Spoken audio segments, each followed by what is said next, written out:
Hi, Kim Sells here again. Welcome to video number 2. In the last video, I asked you to consider a strategy change. I'm not asking you to make that decision today, but you have to understand that the strategy that you currently have got you where you are today, and that you may need a different strategy to get you to that next level. In today's video, I want to introduce you to the concept of the 5 competitive forces. Let's get started. There are 5 forces that every company competes against for profits. This principle is taught in MBA courses around the country and is based on the teachings of a premier strategist, Michael Porter. The impact of each of these 5 forces has for your business differs in each vertical. For many verticals, including real estate, rivals are the competitive force that has the most effect on your profits. As each business is different, we will discuss the top forces that you have to stop in order to improve your profits. You should go through the profit equation for each of the 5 forces and ask yourself, how does each one cost me money or profits? Because they do, and there's a very real way that you can beat them. But if you don't have a strategy that beats these 5 forces, well, that's the reason you're never going to go from 5 million to 10 million, or from 50 to 100, all right, whatever revenue number that you've decided in your mind. Hopefully, these videos will open your eyes to the competitive forces that you're competing with. You may be aware of a few of them, maybe rivals and alternatives, but maybe not the others. You need to go back to your current strategy and make sure that you can beat these competitive forces. So let's start with rivals. Every vertical is different, but I do know rivals is one of the top, if not the top, competitive force that realtors deal with. In most cases, profits are lost to rivals. So how do rivals affect your profits? Well, if rivalry is intense, your company competes away those profits by passing it on to buyers. To get a contract, you may be having to give away more value, therefore increasing your costs. So if you go back to the formula, profits equal price minus costs, that means if costs go up, the profits go down. So does your strategy effectively beat rivals? So let me tell you how we do it. As an example, here's how our solution beats rivals. First and foremost, we track prospects on a daily basis in real time. We can identify those prospects that are actively pursuing the purchase or sale of real estate. They're actively pursuing the outcome of your services. And the key is we find them first, before a rival. And again, as I said in the first video, if you're first, then you can frame the idea about what the solution should look like. You control the perspective, you define what the value needs to be, and you can set the buying criteria. Now in video 3, I'm going to tell you about 2 things. At the moment, the precise moment when a prospect is ready to say yes, you as a company, in order to be that person that receives that yes, well, you have to have 2 things. So in the next video, I'm going to show you what and how those 2 things are and how to get them. When you're first, you have the ability to control the perspective. Now, number 2, we provide behavioral data that's used in targeting that you would own. If you own and control the data, then you can use it to start having conversations with prospects. People don't buy from websites. They don't buy from companies. People buy from people. You have to think in terms of a relationship. You build that relationship before you sell. If you own and control the data, then you can target that person and have conversations with them on multiple platforms. You can have conversations on multiple topics, and you can have them as often as you want. You develop a relationship the same way you do face-to-face. You start a conversation. Now, if you own the data, then you'll be the first one to start the conversation. You'll have the most flexibility by being able to have those conversations anywhere you want, and as often as you want, and on as many topics as you want. You can help them, which builds trust. And trust is at the heart of a relationship. If you're first, you don't have to start selling your company. As I said in that first video, what you want to do is help them with their problem first. Because once they realize the lay of the land on their problem, well, then they're going to know what solution to choose. And if you're the person that's educating them about their problem, then you're going to be building trust naturally by helping them, not by saying, hey, look how great I am. Now, marketing is not about programs. It's about relationships. Marketing is a dialogue. Even though you're advertising to somebody, you're really having a conversation via your collateral, your landing page, or your website. There's a mental conversation going on. You have a mental conversation going on with me right now. This is not me talking to you. This is not a monologue. It's a dialogue. The goal of marketing for your company is not to make a claim about your company. The goal of marketing is to foster a conclusion. In other words, to help them see what they don't see, help them understand what they don't understand, so that they can make a smart buying decision. If you're the person that builds trust and you're the person that's educating them, they're going to give you the sale. Now here's an interesting statistic in real estate. 70% of buyers and sellers work with the first agent that they speak to. There's another thing besides having a relationship when a customer is ready to say yes, and we'll talk about that in the next video. But in order to beat rivals, it's simple. You have to start a conversation. First, you have to develop a relationship, and you have to build trust by helping them first. Because prospects, well, they don't care about you. They care about their problem, right? There's only two things that are of interest to them. They have a problem that they no longer want, or there's a result that they want that they don't have. If you're the person that helps them with their problem, with the result, you're helping them out while not telling them about your company. You're being customer-centric. You're helping them first.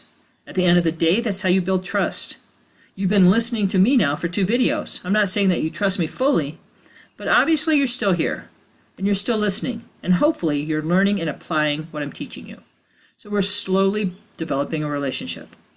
Okay, I'm not asking you to buy. I'm helping you fix your problem. Your problem is the 5 forces. If you want to go profit, you have to beat the 5 competitive forces.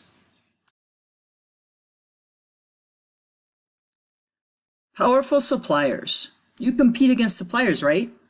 Well, how do you do it? Take Google and Facebook. If you're doing any sort of online advertising, you're using Google and or Facebook. If Google and Facebook charge higher prices or insist upon more favorable terms, they lower what? Your profits. Go back to the formula. Profits equal price minus cost. If they raise prices, your costs go up. If costs go up, profits go down. If they change terms, they increase cost. That means profits go down. Do you have a solution to a powerful supplier? Specifically Google or Facebook. Now, before I tell you how we do it, let me be honest with you. I'm not anti-Google. I'm not anti-Facebook, okay? What I am is platform agnostic. Okay, you should use Google and Facebook, but you should have a solution and a strategy that offsets their power. And it enables you to get what you want without having them control your profit. So for example, when we have targeting, we own and control it, and then it's portable. So if we're uploading Google, we get phenomenal results. Google and Facebook, well, they work on what's called a relevance engine. They don't work on a high bid. It has nothing to do with how much you bid. Okay? Meaning they want to make sure that the ad they show is relevant to their customer. They don't care about you as an advertiser. They care about their customers. Their customer is going to come back multiple times if the ads are always relevant to them. They're going to come back into keyword searches. They're going to come back into Facebook and spend time. And that means more opportunity for Facebook and Google to show them ads. So if you show ads, the prospects, and you don't get high click-through rate in Google and Facebook, they think the ad is irrelevant. Therefore, they're going to charge you more per click. If you upload targeting, like we do, that's highly relevant because we're only targeting people, the needle, not the haystack.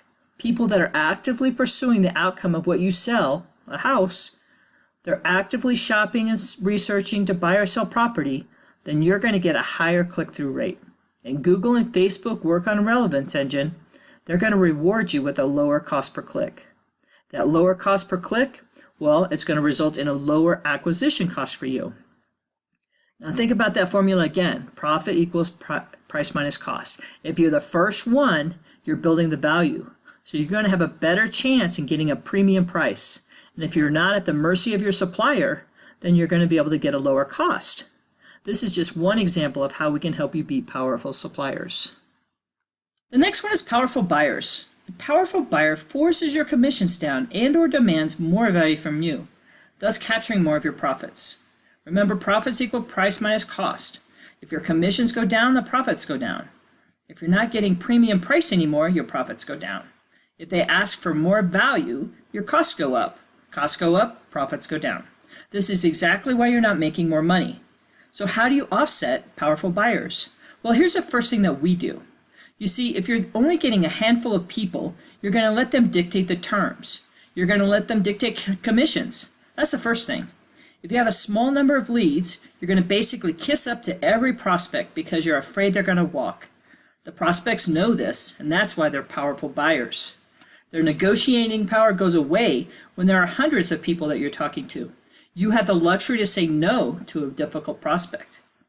If they want to lower your fee or take a ton of your time, you can move on to your next prospect, therefore eliminating their power as a buyer.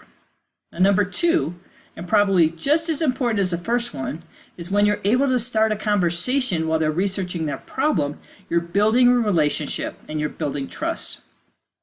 What happens to that prospect before they get on the phone with you is tremendously important, because at each step, the prospect makes a decision. Do I believe that you're capable and trustworthy to get my destination? And you see, this is the hardest thing for companies to understand. And this is something that you can implement today in your marketing. You're marketing to their problem, and they care about the result that they're after. Their primary concern is to make a smart buying decision. It's human nature. Human nature demands that as a buyer, you always want to make the best decision possible. They want to make a smart purchase. That's why they research before they buy. As we all know, buying a house is not a simple purchase. It's very complex and stressful. It's the biggest purchase that most people make. They have to take their time. Now, in that window of your sales cycle, there's a beginning, a middle, and an end. You have to meet them first and foremost where they are, and that is in the research stage of their problem. It's very important if you can understand where they are, because that dictates how you communicate with them. For example, let's say I walked up to a mom I didn't know outside an elementary school, and I offered to watch her kids for the night, give her and her husband a night on the town. Well, what do you think she'd think? Well, I think she'd think I was crazy. She doesn't know me, and she wouldn't trust me with her kids, no matter how many kids I had of my own or my credentials in childcare. The bottom line is she doesn't know me. I have to meet her where she is. I have to earn her trust before she would accept such an offer. For you as a business, you have to meet them where they are. And where they are in the beginning is that they want to make a smart buying decision. They want to make a smart buying decision about their problem of buying or selling a house. So for them, they want to research. They want to research and get ideas that solve their problem. The same way that you're on this video with me now. You want to make a smart buying decision. You want to get the result that you don't have, and that's why you're listening to me right now.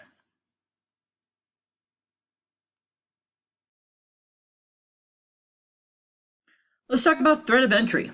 There are plenty of companies getting into real estate every day, and new companies mean new rivals. Have you heard of Rex? It's an agency that's getting into new markets with its 2% listing fee.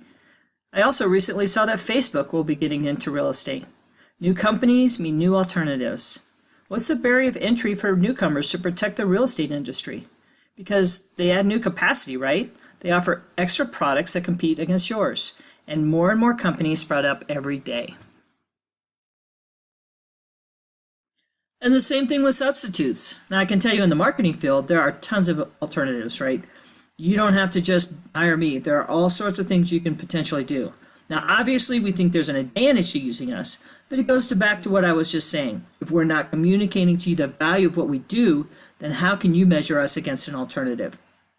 I know in real estate, there are products and services that meet the same basic needs as your company provides. What about those real estate companies that charge a lower or flat commission rate, or for sale by owner? These are substitutes, and they continue to enter the market and take your business. They rob your profits. Now I want to introduce you to the powerful only factor. When you're communicating with prospects, you have to be able to help them and at the same time demonstrate how your value proposition stacks up against others. One of the biggest problems I see from companies is they do not know how to identify their value proposition. Your value proposition answers the question, if I'm your ideal prospect, why should I buy from you? The center of appeal is want. So tell me why someone would buy from you. And it has to be something that they want.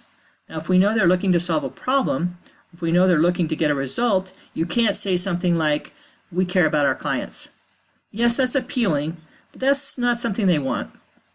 For example, if my hair's on fire and you do a good job of getting there on time, but not a very good job at actually putting the fire out, does it really matter that you're quick on arrival? That's not something I want in the high interest way. It's valuable, but it certainly is not going to deliver the solution to my problem or produce the result I want. So if I were to sit down with you and we talked about how to identify your value proposition and about your level of exclusivity, we would focus on the services that have the greatest appeal to your prospects. The greater the want, meaning the more they want it in a high interest way, and the greater the exclusivity, meaning they can only get it from you, well, that overlap is the powerful only factor. So you sell your only factors as a way to answer the question, if I'm your ideal prospect, why should I buy or sell with you? As an example, you may match your competitor in every dimension of value, except one. Okay, and on that one, you need to excel. You would then promote that one as your only factor. So when you look at things that you offer for appeal, for example, ask yourself, is it relevant? Is it important? Is it urgent? When you have an authentic value proposition, clarity trumps persuasion. You do not have to persuade people, you have to educate them. You have to communicate with people, and you have to help them see it and understand it before they would even consider buying or selling with you. A lot of times I'll ask a business owner or a manager to go ahead and shop your own company. Call up and pretend you're somebody else and ask the simple question. If I'm your best client, if I fit the ideal profile of who your client is, tell me why I should buy from you rather than your competitor. Then ask 3 or 4 others in your company.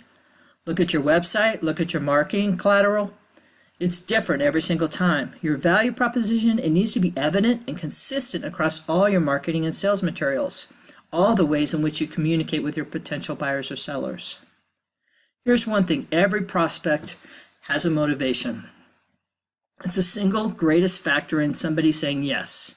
Okay, think of motivation as an outcome, the solution to the problem, the solution that delivers the result that they don't have, okay?